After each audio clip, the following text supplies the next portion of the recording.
Mike Muse is an industrial engineer, a music executive, a political architect. He breaks down the intersection of politics and pop culture. This is the Mike Muse Show.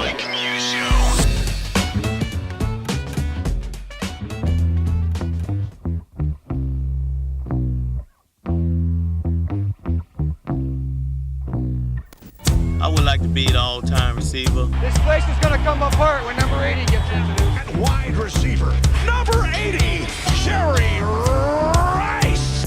Steve's ready for Steve. He's a bad man. Gonna go his way. He's at it. He's at it.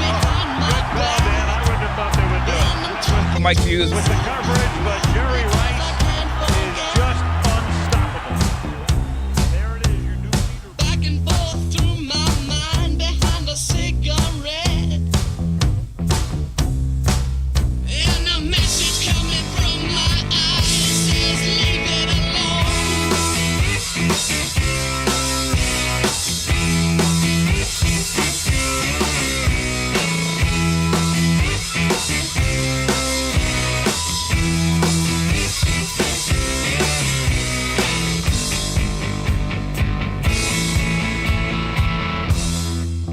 What's up, bro? It's your boy, Mike Muse. Welcome to the episode of the Mike Muse Show. I am so excited right now. You guys have no idea. I'm going to try and do my best to be calm throughout this entire interview and to stay linear with what is happening. This has been an interview I have tried to land for about 6 to 8 months now. It's finally in the process, and this is a moment where you get a chance to meet your heroes. And so, as you guys all know, I tell you all the time, the muse for the work that I do in my entire life is NWA, Billie Holiday, and football. And who better to be in right now to have this conversation with me than the man who was most regarded as the best wide receiver in the NFL of all times, and the man who single-handedly transforms how I view sports from a team perspective to an individual perspective. It's an individual who's brought us so many spectacular moments in football history and television history and Super Bowl history. The man who makes us stand up and get excited every time he jumps for a ball or every time he enters a room. Even today, his presence lived this room very well. Ladies and gentlemen, if you can see him, you obviously know who I'm talking about. He goes by the name of Jerry Rice. For those of you who are not in the building, you know him also too as Jerry Rice. We know him as a football player, one of the best wide receivers, but today we're going to call him author. He is the author of the book, co-author of the book America's Game, the NFL at 100. Ladies and gentlemen, Mr. Jerry Rice. Oh my God, introduction like that. I'm all fired up. I'm ready to go play a football game, man. Man, you just got Jerry me all Rice. fired up, man. I'm serious. Bro, you have no idea how excited I am to talk to you. I never show this much excitement in any type of interview that I give, but you are Jerry Rice, brother. Like, you are the guy who literally, so I'm from Michigan. Okay. Born and raised in Lansing, Michigan, and one would think that I would be maybe a Detroit Lions fan, but I wasn't. I was actually a Chicago Bears fan, like growing up as a kid, right? Wow, yeah. And you actually defeating the Bears in the 1988 NFC Championship game, and I was like, no way, how is this happening? Like, I was obsessed with the fridge. I was obsessed with all that, and just seeing you do that epic takedown in that game, brother, was absolutely amazing. That, for me, is that standout moment when I kind of released myself from being a team player to saying, you know what, let me follow individual players. And so ever since then, man, you were the one I watched outside of the Chicago Bears. Yeah, can I tell you something about that playoff game? Yes, please. It was the coldest playoff game ever. Oh, are you serious? And they were like, it's no way this fair weather team of the San Francisco 49ers can go into Chicago under those conditions and win. Yeah. And I remember right before warm-ups, I was all fired up. Yeah. I'm walking around with my chest out. I said, I don't need any sleeves today. You know, I'm ready to play. I go on the football field doing warm-ups, and I look over at the Chicago Bears. They had no sleeves. They just breathing smoke out of their mouth and stuff like that. They built different, bro. Man, after warm-ups, I went back inside. Yeah. And I put on long sleeves and everything. I said, it's cold out here. Yeah, I'm not about that life. Yeah. But I love Chicago, man. Beautiful city. That was an epic game. I mean, that really was transformational transformative for all the reasons, all the things. To me, that was when football, I was young at the time, right?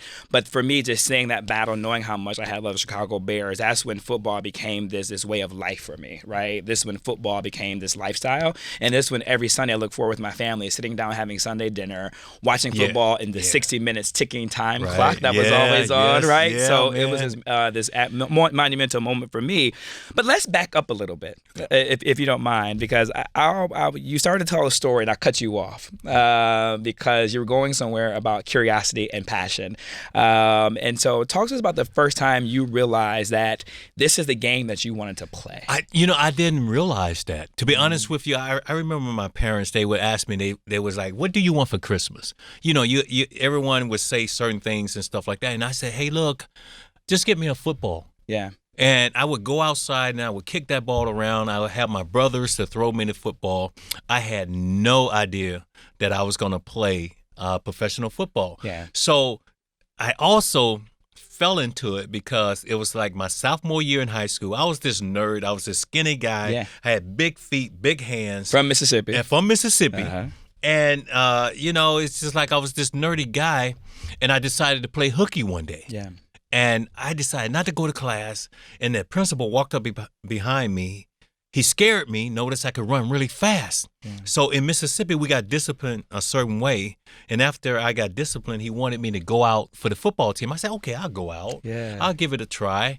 And I went out, and I was not the most gifted, but I said, if I work at this, maybe I can become a starter. Yeah. I became a starter. Wow. All of a sudden, this nerdy guy started getting a lot of attention from the girls. Hey. Oh, so I said, maybe I should just work a little bit harder. So I started working. Reps. Started working a little bit harder. And then, man, everything else is history. Yeah. I mean, talk about history. Let's just talk about history for a minute. We're going to get some stats now because you teed me up perfectly for that. Jerry Rice, you're the holder of 30. And for those of you who don't know, let me reintroduce his brother right now. Holder of 36 NFL records, the most touchdowns in NFL history, Pro Football Hall of Famer, and winner of 3 Super Bowls, 1988, 1989, 1994, and MVP of the Super Bowl too as well. So I think you did well. But I think there's something to be curious about moments that you are meant to be who you are, right? In interesting circumstances. Like for you, the coach discovered you while you playing hooky. I just recently talked with Leonard Skinner. Recently, I interviewed them last weekend, and we were talking about the name Leonard Skinner, and it really became from their gym high school teacher who was so hard on them that he literally made them drop out of high school. That's how hard that he was on them because they wore long hair. Wow, they were counterculture. So then they went into the cabin in the woods and really perfected their craft of music, and now here we have Sweet Home Alabama, right? And so with you played hooky, right? In an interesting circumstance, the high school coach discovers you, and then here we are, Pro Football Hall of Famer right now. Yeah, and I think the thing is, too, I took football as a way of making life better for my parents. Yeah. Being in Mississippi, I said, well, the second I get my first contract, what I'm going to do, I'm going to build you guys a house. So that was the motivation that I needed to go on and be really successful in life. But still, once I got to the San Francisco 49ers, the legends, like Bill Walsh, the greatest coach ever, Joe Montana, God on cleats. Yeah, literally. And I'm like, oh, my God, where can I fit in here? And it was just my work ethic, and I worked hard, and I just never took anything for granted. Yeah. I worked every day, just like what you guys do every day. You come in and you pour your heart into your work. Yeah. And that's exactly what I did in football. Talk about working hard. I mean, you go through this book, and I really highly encourage you guys to really get this book. It is a fantastic read, and it helps you recount the memories, right? And moments and moments in history that we always hear maybe on ESPN or the NFL Countdown, like the greatest moments ever, if you will. But there was a moment in the book, and you talk about breaking Jim Brown's record on Monday Night Football. God, right? Man, and I've always wondered about you guys, right? I never had the athletic gift, right? Yeah. And so I always view you guys as just something unique. I think you guys are built differently, innately. There's something about it. But in moments, I'm always wondering, are you guys realizing the moment, your adrenaline, how's it feeling? And you recounted a moment when the crowd went silent on you. Yeah. Can you talk to me about that feeling? Man, breaking Jim Brown's record, God, I feel like one of the greatest football players to ever play the game on Monday Night Football. So leading up to that, you have to compose yourself all week long. Yeah. The media, they're making you aware of everything that's, could happen on that night. You want your teammates also to be a part of it, but you don't want this to be a distraction for your team because the most important thing is to go out there and win. And I remember that Monday night game against the Oakland Raiders, the first touchdown, and it was a deep post. Yeah. And all I had to do was beat the defender that was trying to cover me. And I just feel like as a legit wide receiver, you're not going to let one guy cover you. Yeah. So I got as close as possible to that defensive back before I went to the post. I almost got as close where I could hear his heartbeat. Because I knew if I get that close, he can't recover. Wow. So he threw me the ball. I made the catch. That was the first one. The second one was a reverse play. And as I got the ball from the quarterback, Bill Walsh, the greatest coach ever, said, hey, look, always run downhill. Mm-hmm. So I was able to get into the end zone. And then the coach took us out. Oh. He took us out because we had the game in hand. Oh. And so, Steve Young and I, we down on the bench and we just talking. And all of a sudden he ran down and said, do you guys want to do this right now? Mm.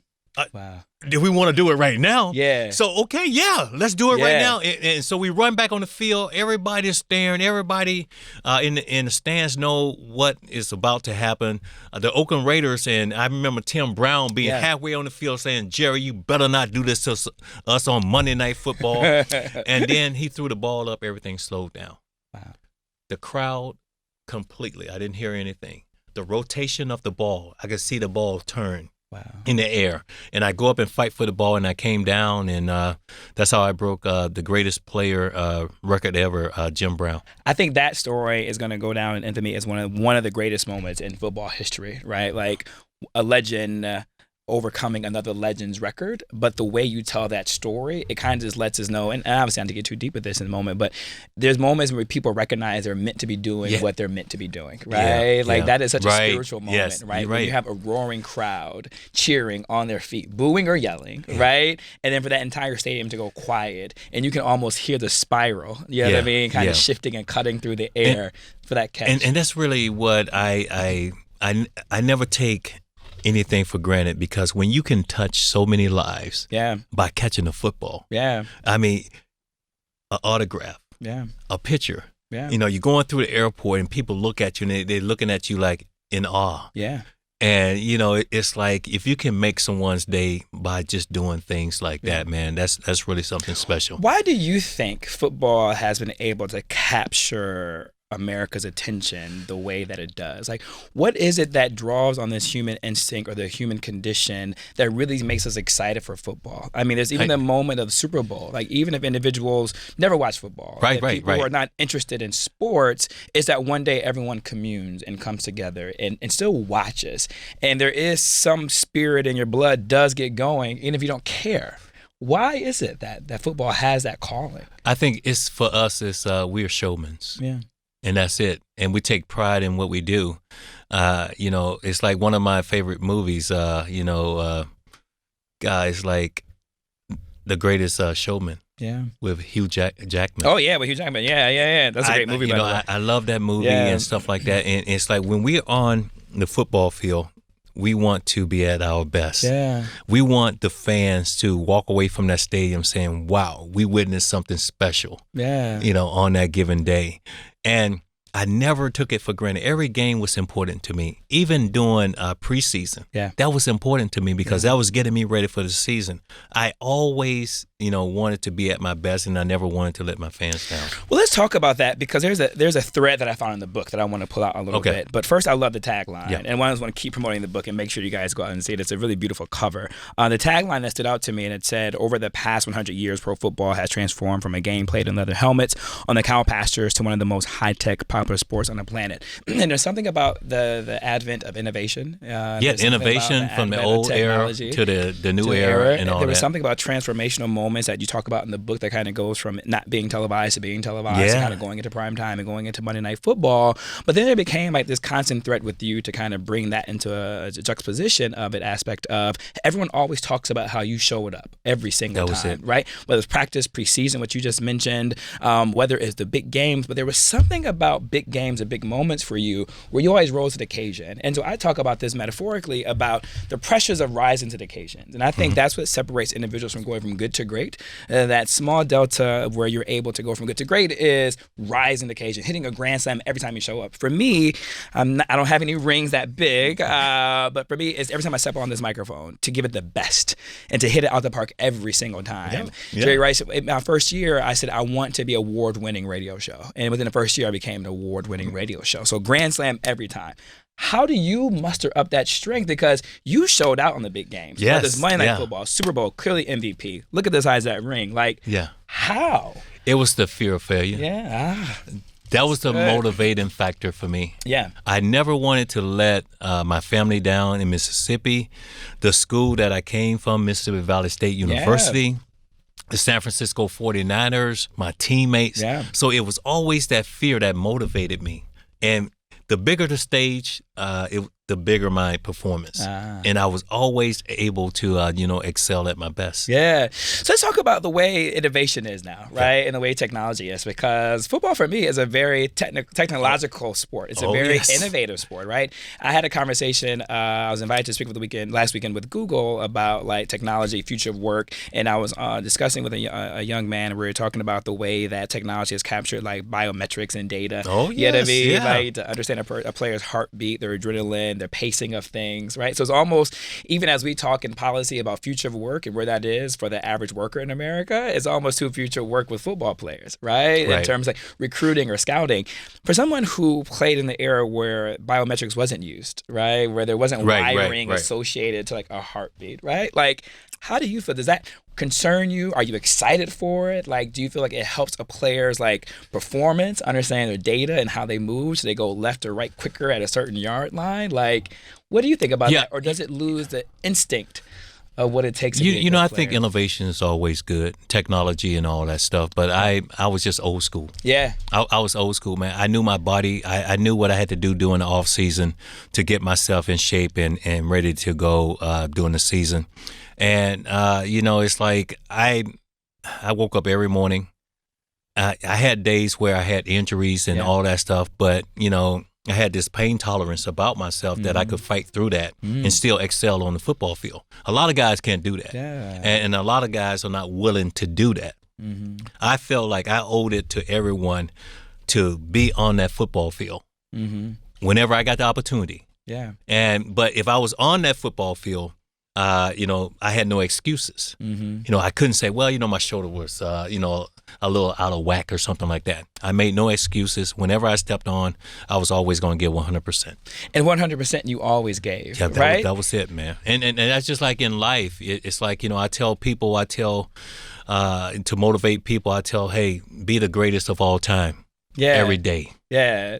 Every day. So walk me through a football Sunday for you. Oh, my God, man. I'm going to tell you. Can you walk it's yours? crazy. I know what mine looks like, right? And, mine consists of sitting on the couch, maybe ordering some Grubhub or some Postmates and texting my homies. Oh, you talking about when I played?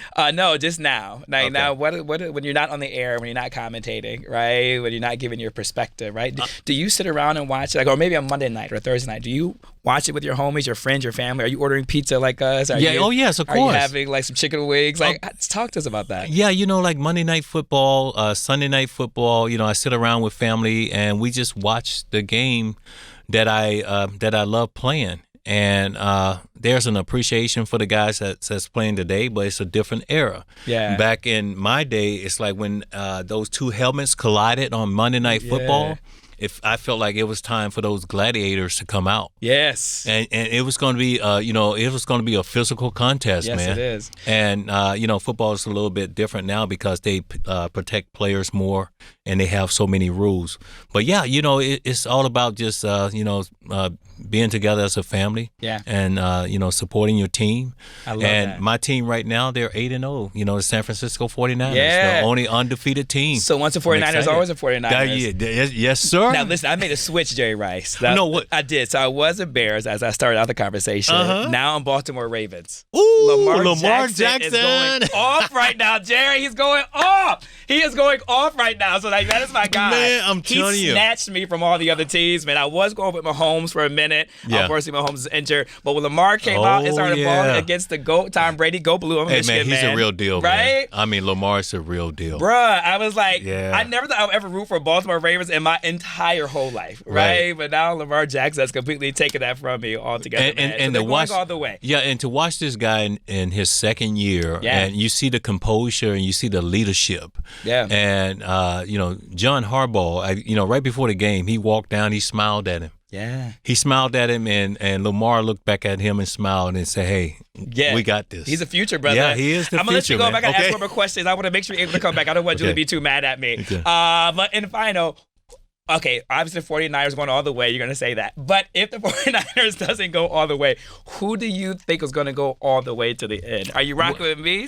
Jerry? Are we going to kill the comrades on this You know one? what? They keep saying that it's going to be the Rams. It could be Seattle. Yeah. Then, you got Dallas and the other team, Philadelphia, coming out of the other conference. I seriously think it's probably going to be between, and I'm going with my Niners. Yes. Coming out of the NFC. The AFC, I think it's going to come down to Baltimore or Kansas City. Yes, my hero did not let me down. My hero rocked with me. Sometimes they say you never cannot, beat your heroes because you'll be disappointed. But you cannot count those Patriots out. Jerry, come on. You come on. can't do it. I just said you're my hero. As long as Tom Brady my God, is still Jerry. behind center, but I still think it's going to come down to Kansas City and Baltimore. I just said, okay, we'll see you through Tom Brady again. I am a Michigan man. Go blue all day. Tom Brady, I'm rocking with you. You know I got you. But, bro, you're the great. After that Atlanta Falcons takedown, I mean, bro, like, you can let it go now. Like, you're the GOAT. Like, you have nothing else to prove, right? Yeah. Oh, yeah. Jerry Rice, thank you so much. Hey, thanks I want for to having end now, me, man. so hopefully you'll come back on the Mike Muse Show. Yeah. Please, anytime, brother. Ladies and gentlemen, Thank you. my hero, I had the chance to meet, and he did not disappoint. So, Thank you so much. I love you, appreciate brother, for that. everything you've done for culture, for the sport, for lifestyle. Damn, I didn't get a chance to hit you with the Super Bowl shuffle and your thoughts on that, but you have to come back next time and really discuss that. Remember that. Did you remember that? Yeah. I thought that was a Jim transference McMahon, of, like, all of hip-hop those and, guys. like, football Yeah. and the thing. The Fridge. The Fridge, the Super Bowl shuffle. This whole black and white grainy kind of video, Big Boy Fridge kind of the Super Bowl shuffle. You see why I love the Bears? I'm sorry to be hitting you. But you Baltimore now. I need to sit But you down. Baltimore now. I know. I'm Baltimore. Look, I even got the accent. You Baltimore. You Baltimore. All day, baby. All day, every day. My whole life. Okay, we gotta go. I'm standing up. I've completely clowned myself. Jerry Rice, I apologize for hitting you. No, it's okay. I've been hit harder than that, okay? Damn, Jerry, I'm a softie. Is that what you're saying? I gotta work on my weight gain, bro. No, Okay. you ain't gotta be more much harder protein. than that. I need more protein. All right, ladies and gentlemen, thank you so much.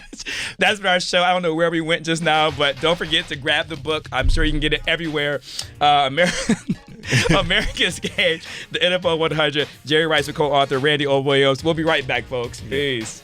We are the Bears, shuffling crew, shuffling on down, doing it for you. We're so bad, we know we're good, blowing your mind like we knew we would. You know we're just strutting for fun, strutting our stuff for everyone. We're not here to start no trouble, we're just here to do the Super Bowl shuffle. Well, they call me Sweetness, and I like to dance. Running the ball is like making more mans. We had the goal since training camp to give Chicago a Super Bowl champ. And we're not doing this because we're greedy. The Bears are doing it to feed the needy. We didn't come here to look for trouble. We just come here to do the Super Bowl shuffle. This is Speedy Willie, and I'm world class. I like running, but I love to get the pass. I practice all day and dance all night. I gotta get ready for the Sunday fight. Now, I'm as smooth as a chocolate swirl. I dance a little funky, so watch me, girl. There's no one here that does it like me. My Super Bowl shuffle will set you free. I'm Samurai Mike, I stop 'em cold. Part of the defense, big and bold. I've been jamming for quite a while, doing what's right and setting the style. Give me a chance, I'll rock you good. Nobody messing in my neighborhood. I didn't come here looking for trouble. I just came to do the Super Bowl shuffle. We are the Bears, shuffling crew, shuffling on down, doing it for you. We're so bad, we know we're good, blowing your mind like we knew we would. You know we're just strutting for fun, strutting our stuff for everyone. We're not here to start no trouble, we're just here to do the Super Bowl shuffle.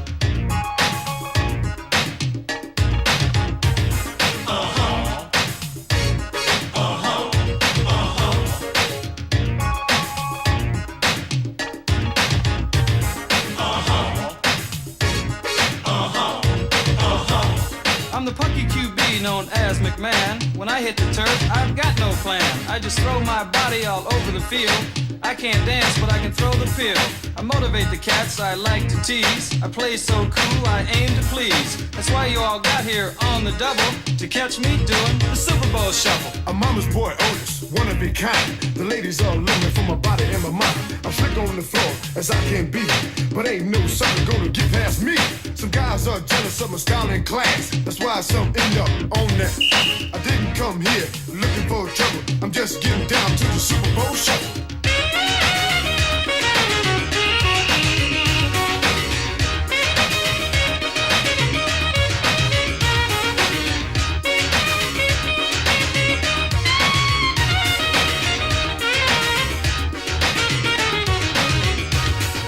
They say Jimbo is our man. If Jimmy can't do it, I sure can. This is Steve, and it's no wonder. I run like lightning, pass like thunder. So bring on Atlanta, bring on Dallas. This is for Mike and Papa Bear Hallis. But I'm not here to feathers ruffle. I just came here to do the Super Bowl shuffle. I'm L.A. Mike, and I play it cool. They don't sneak by me cause I'm no fool. I fly on the field and get on down. Everybody knows I don't mess around. I can break 'em, shake 'em any time of day. I like to steal it and make 'em pay.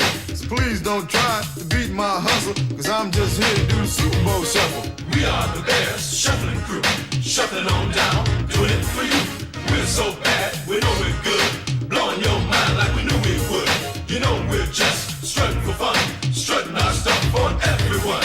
We're not here to start no trouble, we're just here to do the Super Bowl shuffle. The sack man's coming, I'm your man Dent. Is a quarterback slow, he's gonna get bent. We stop the run, we stop the pass. I like to dump guys on there. We love to play for the world best fan. You better start making the Super Bowl plan. But don't get ready or go through any trouble unless you practice the Super Bowl shuffle. It's Gary here, and I'm Mr. Clean. They call me Hitman, don't know what they mean. They throw it long and watch me run. I'm on my man, one-on-one. Buddies, guys, cover it down to the bone. That's why they call us the 46 zone. Come on, everybody, let's scream and yell. We're gonna do the shuffle, then ring your bell.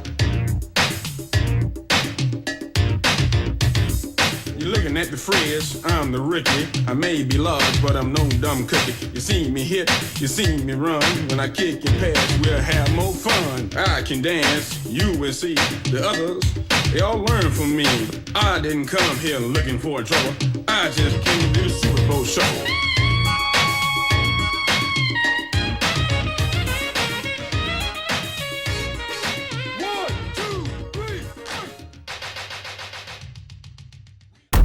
You're listening to The Mike Muse Show.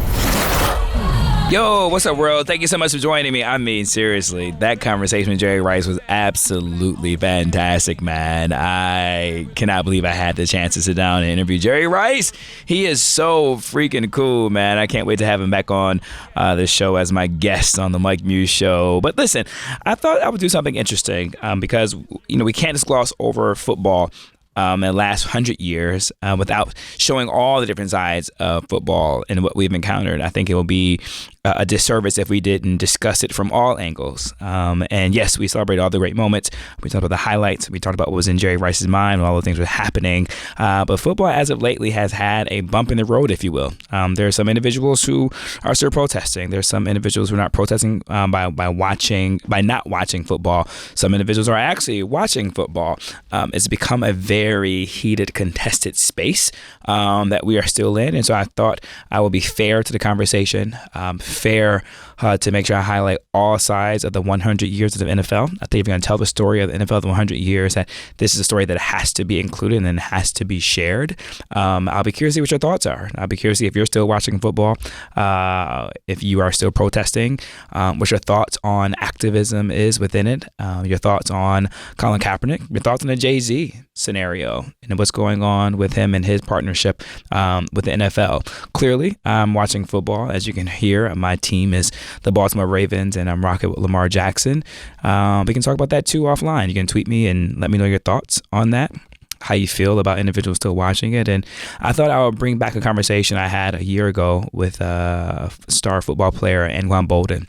He came on the Mike Muse show about a year ago, and he really gave his thoughts to the activism. He really gave his thoughts to the protests and what was happening, and really what led him to leave and retire from the NFL. It was as a result of a death of a family member at the hands of a police officer, and it was a very emotional moment for him, an emotional time. And so I thought I would bring that back into the conversation, do a rewind, if you will, to insert that into the place and space that we are in with the 100 years of football. At the time I had the conversation with him, the NFL protest was at its peak, if you will. And so I thought it was important to make sure we bring back that and to accurately tell the story of the 100 years of the NFL. So without further ado, thank you so much for rocking me up to this point. It's been an amazing journey rocking with you guys so far on the Urban View. Look forward to keeping the conversation going. Feel free to always tweet me on Instagram at I am Mike Muse, M-U-S-N-S-A-M-E on Twitter and Instagram, and on my YouTube page at I am Mike Muse, M-U-S-N-S-A-M-E. So without further ado, here's a conversation with Anquan Boldin. You're listening to the Mike Muse Show on Sirius XM. I am Mike Muse. Hit me on Twitter at I am Mike Muse. That's M-U-S-S-N-S-A-M-E. Ladies and gentlemen, I have here with me right now Anquan Boldin, who is a former NFL wide receiver who's played for several teams, most notable in his time with the Baltimore Ravens because it resulted in a trip to the Super Bowl. Wow. But Anquan made headlines most recently when he signed a deal with the Buffalo Bills, and shortly thereafter, weeks, he resigned from football. Anquan joins me now on the Mike Muse Show. Now, what made you walk away from that, right? Because for some individuals, for playing football at the age of 5 and the Pop Warner leagues and playing in the middle school and high school and reaching the pinnacle of success of college and then to the professional, to the Super Bowl, that's not easy for individuals to walk away. And you didn't walk away because your talent was waning. You were still at the top of your game. So what was it that said, you know what, I need to do other things? Yeah, I think me walking away had nothing to do with me losing my passion for football. I just feel like there was something else bigger than football at this point in my life. Felt like I was being led to do other work, which was activism, basically mainly criminal justice reform.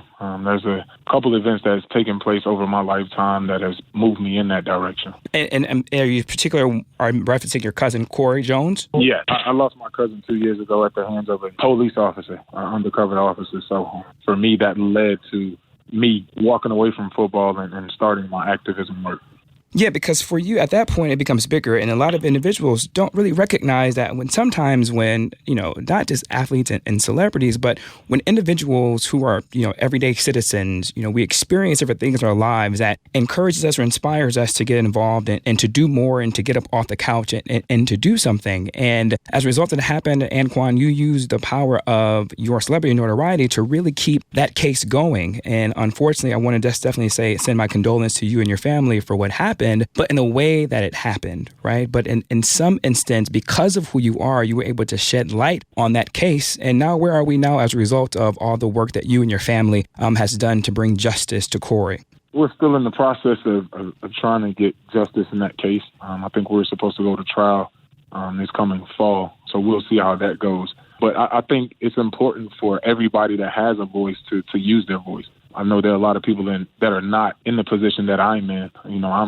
I've been afforded the platform of the NFL, and because of that platform, you get the ear of a certain audience. So I've been trying to speak out for those that don't have a voice. With that being said, Anquan, as we look at the recent events that has happened, and you had this scenario where athletes are making this difficult decision to stand or to kneel or to speak up or not to speak out, to tweet, to retweet, to use a hashtag, to talk to local congressmen, just to have a town hall to participate or even, do a voting drive. What goes through a mind of an athlete when you guys are making that decision in terms of to stand up and to lend your voice to something? Is there anything you guys are thinking about? Are you thinking about endorsements? Are you thinking about your own brand? What is some of the decision makings that you guys are thinking? I'm pretty sure there are different thoughts that go on through each person's head. I've talked to guys personally. There's some guys that don't care. There's certain guys who, they feel that people are going to feel a certain way, but they feel strongly about what they believe in, so they don't have a problem standing or kneeling. There's other guys who's worried about losing their jobs. They're worried about not being able to provide for their families. I think a lot of guys have looked at the situation with Kaepernick and have seen how he's been blackballed from the league, and they don't want that to happen to them. So it's for some guys to rethink how they go about approaching this. So I think it depends on the player, but I know it does cross a lot of guys' minds. Should they or shouldn't they? And I think most people think it's just a cut and dry decision. They think there's not a lot of thought that goes into it. But for every guy that kneels, for every guy that raises a fist, trust me, there's a lot of thought that goes into whether I should or shouldn't. You've been participating in activism since you've been a part of the Football League, in terms of you being not responsible, but for you being engaging in Ethiopia when there was a drought that was happening. And in particular, what I want to talk to you about, and because it's really, I feel it's in correlation to the conversation we're having across the country in terms of using celebrity and using your voice and your platform to make change and to do something, was your experience when you were working with Oxfam America and when you brought attention and issue to mining. As a result of you going over there, you were able to get a hearing in Congress in order to talk about some of that. So can you talk us through that process and what that meant for you in order to turn your celebrity and your platform into something good and tangible to move a conversation forward? I think it's important that we use our celebrity. For me, I was fortunate enough, like you said, to partner with Oxfam and to create change for people that didn't have a voice of their own. When you talk about me going to Ethiopia and Senegal, for me, that was helping people that were in a position to help themselves. For example, in Senegal, we were dealing with mining issues. We had instances where you would have these mining groups from different countries, whether Australia, Canada, America, different parts of Europe, you name it. They would find that there's gold or different minerals on the land in Africa. They would pay the government X amount of dollars, and they would come in and they would excavate the land. They would mine the land, make billions of dollars, and then they would leave the land stripped. So the locals there couldn't use the land anymore. This was a practice that has been going on for years. So like you said, I had the opportunity to testify before Congress about how detrimental this was to Africa and the locals in these certain places. So we were able to get different mining laws changed to where people had a say if they wanted their land mined on, and if they did, they got a share of the proceeds that came from them having their land mined. So for me, it was an opportunity to see just how big of a platform we as athletes have, just how far our boys stretch. And for me, it was an opportunity to use my celebrity for a good cause, not knowing that later on down the road, this type of thing will happen to my family, and I will have the same opportunity to use the platform for my cousin who can no longer speak. So I think it was, in a way, almost training me for what I'm going through now. As we're now entering this phase of who has the protection of the First Amendment and who is entitled to the First Amendment and who has the right to be able to exercise it in the way that they do, in the sense of protest and activism and change doesn't come easy, right? It's not as easy as just doing a press conference. If that is, lots of change would happen. There comes a point where individuals have to take a stance, in whether a very provocative way or either in a way of bringing a celebrity on board. It's an uncomfortable situation for all involved. I don't think those that protest and boycott are comfortable with the protest, but I think it's a necessary evil for them to bring attention to the causes that they're championing. I definitely know it's not comfortable for those that are seeing the protest. Obviously, they're comfortable with the status quo. I think it's a necessary evil. It's not comfortable for anybody involved, but in order for us to change, we have to be pushed to that uncomfortable level. We as players, we're American citizens. So we have the right that every other American has, which is the First Amendment right. So no matter if we're being paid to play a game or whatever it is, it's still our right to be an American citizen and use our voices however we see fit. For us to peacefully protest and people have a problem with that, it's crazy to me. I pay taxes the same way that you do, so I still have the First Amendment right, even though I am a professional athlete. That doesn't exempt me from being able to use my voice. As I travel across the country and as I do work across the country, a lot of things I get asked for in the sense of the platform that I have is to get in contact with celebrities and in particular athletes in order to sign memorabilia, right? Whether it's signing a helmet, whether it's signing a jersey, whether it's signing a football card in the case of your instance, that would then be used for silent auctions at some of these, philanthropic fundraisers in order to raise money for nonprofits. I find it troubling, me personally, that we ask that of athletes in order to raise money off of their name and their brand for a cause, if you will. But then we want to, at the same time, challenge them on how they can or cannot protest. So I'm wondering for you as the athlete, how does that make you feel just personally that there tends to be some cherry picking on when America wants to use athletes and then when they want them to be quiet? Right. Again, I don't pay attention to people that say stuff like that because, number one, I'm an American citizen, so I get the right to exercise my right just like you do. Again, I think when people protest, it's uncomfortable for certain people, so people speak out about that. So in the NFL, it's okay for us to use our celebrity to speak up about breast cancer. We have an entire month of October that's dedicated to that as an NFL organization. Everybody can relate to that. Most people have been affected in one way or another, whether it be through family member, close friend. So people can relate to breast cancer, how serious it is.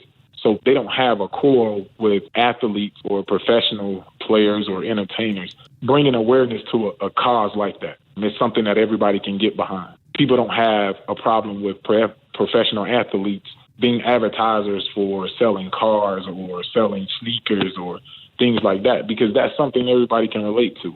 But when it comes to serious issues that some people don't agree on, like racial inequality or things like that, now they want NFL players or athletes to just shut up and play football, which I think is unfair. But like I said, I think it's incumbent upon all of us as athletes, whenever we have the opportunity, to use our voices to champion, causes that we're near and dear to. For us as African-American athletes, it's something that we've dealt with our entire lives. Racial inequality, having to deal with certain prejudices. Just because you as a person have never experienced it, you can't discount what I've been through in my life. And just because you've never experienced it, don't tell me to shut up and be grateful that I am where I am. So like I said, some people can relate to different causes, some people can't. But I think it's disingenuous to get behind athletes when they're behind a cause that you agree with, and then to tell them to shut up and stick to their sport when it's something that you have no idea about. I want to just thank you for bringing that to the forefront and for going there with me, because I feel that we as Americans oftentimes forget about that. And I think the hypocrisy of that has gotten lost in this conversation as we begin this discourse on who is entitled to exercise the First Amendment and in what ways. We often forget about the amount of times that we've leveraged athletes in terms of raising money for a nonprofit. We forget about the number of times that we leverage our athletes to please and beg, please retweet. You'll be amazed at the boards that I sit on and the things I do across the country in the sense of how individuals just want that celebrity to tweet to raise awareness, but then they don't want them to say anything else in terms of other forms of activism, as you said, they may not be comfortable with and agree with. So thank you for highlighting what I deem the hypocrisy of that narrative and where we should be discussing that as Americans. But Anquan, you've done something really interesting. Not only have you been participating in activism during your NFL career, you have also retired as a result in order to focus on this. But in your retirement,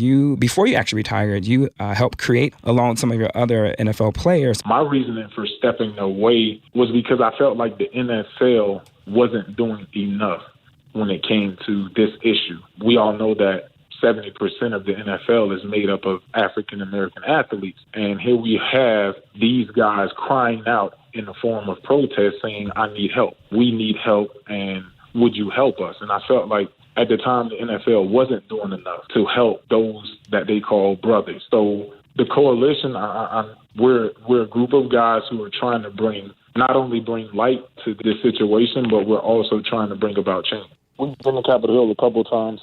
We've had several meeting with people from both sides of the aisle. I think the encouraging part is that people from both sides of the aisle feel like there's a need for criminal justice reform. It's unfortunate that this administration doesn't take it as seriously as we would like, but I think there is a lot of people in Washington, D.C. that are on the same page and feel like this is an issue that should be pushed to the forefront and something that we should address as a nation, because it's definitely hurt.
Want more Mike Muse?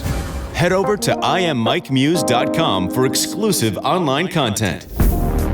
Check out Mike's interview with rapper Casanova as he tells the story of his transition from behind bars to behind the mic. Did it become normalized to you to a certain extent, like going into jail? Yeah. So I think people kind of forget about that, how some things can be normative. I was just telling my friends that, like, a lot of people that spend years in jail literally go back because that's all they know. Yeah, that's what they're comfortable with.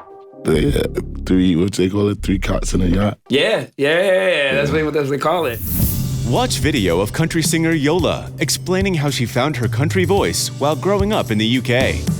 How in the heck from UK, right? The United Kingdom, are you doing country music? I just don't associate that with the United Kingdom. I think tea and crumpets and of course you do. High society and bougie people. Oh yeah, I've got my bouge. Oh, I can tell. Yeah.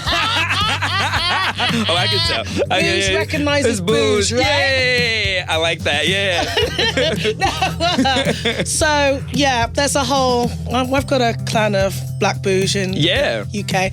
But like for real, as a kid, I was singing Brownstone and all of this stuff, and I was like, my voice almost sounds like that because they're church, kind of thing. Yeah. But then I'd sing something maybe more R&B, like Brandy, and I'd be like, okay, this is not my voice. Yeah. And my voice would sound like the trills were different, and my tone was always broader. Yeah. Like, how like R&B vocals can be really palaty and really compressed. Yeah, especially today's R&B. Especially today's R&B. That was less so. Mary J wasn't playing like that. At all. Mm-hmm. And so I kind of had the pop kind of background of like my childhood.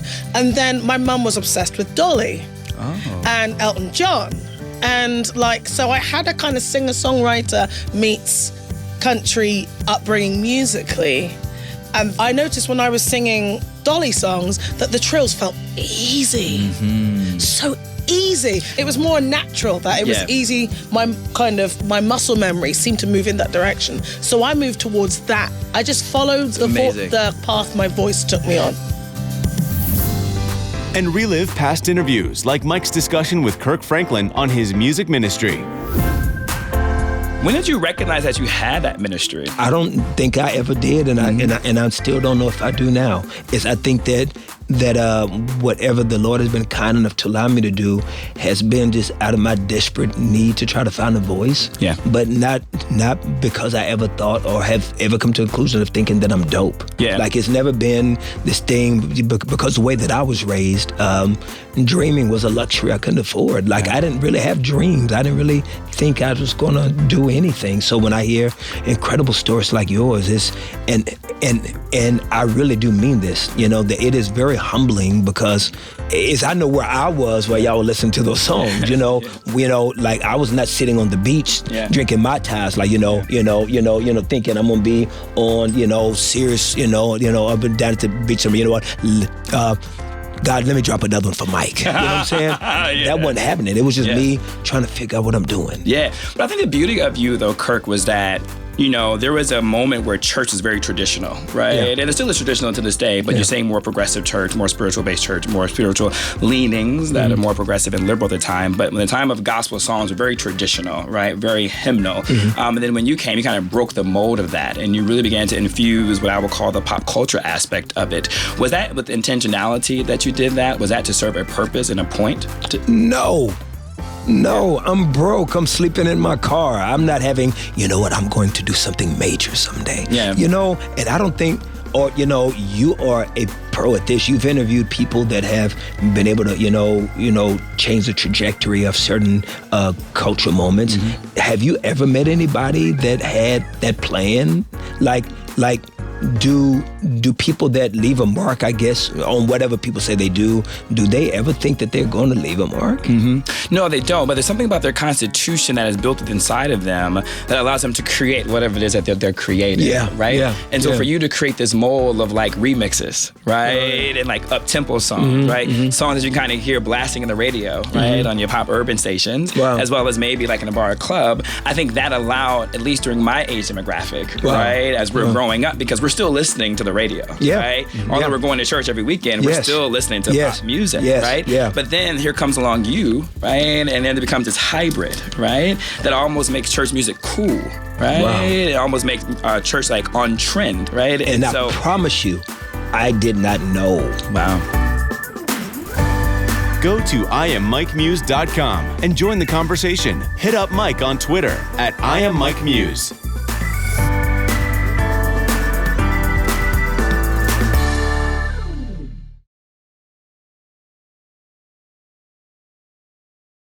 Wow.